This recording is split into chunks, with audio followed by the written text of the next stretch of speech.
Bonjour, je vais t'aider à faire l'exercice 2. Donc pour gagner du temps, en fait, j'ai déjà construit le symétrique de la figure. Mais puis je vais te réexpliquer les traits de construction point à point. Alors comment par exemple, ce qu'il faut c'est décomposer cette figure. Tu vois qu'elle est composée d'un rectangle A, B, C, D. D'accord. Donc c'est A, B, C, D.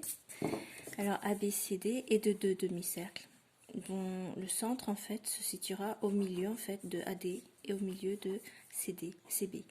Donc ce que tu vas faire en fait, c'est point par point tes symétriques. Par exemple pour le point C, donc je vais te réexpliquer, je fais de A à A', B à B', C à donner C' et D, D'. Alors pour construire le point C, j'ai cherché le point C' qui sera en face, perpendiculairement. Donc j'ai placé mon équerre ici. J'ai tracé le trait, d'accord. Et ensuite, ce que j'ai fait, une fois que j'avais ma perpendiculaire, j'ai cherché à ce que en fait cette médiatrice passe par le milieu de ce segment. Donc, je vais reporter la distance qui est là, de l'autre côté.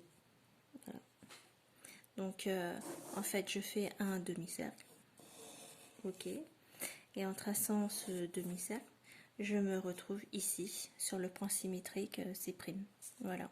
Donc ici, tu gardes tes traits de construction. Tu peux faire le codage pour expliquer que cette droite, qui est l'axe de symétrie de CC', est bien sa médiatrice perpendiculaire et qui le coupe en son milieu. Après, il te suffit de tracer les deux demi-cercles et ta figure est finie. Donc pour ça, il faut mesurer.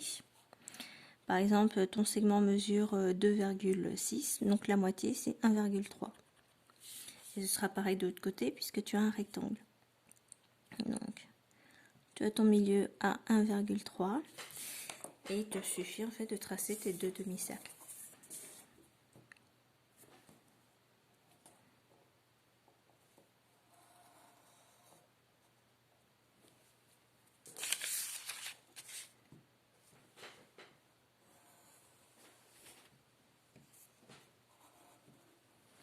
Et voilà. Et tu as fini ta figure.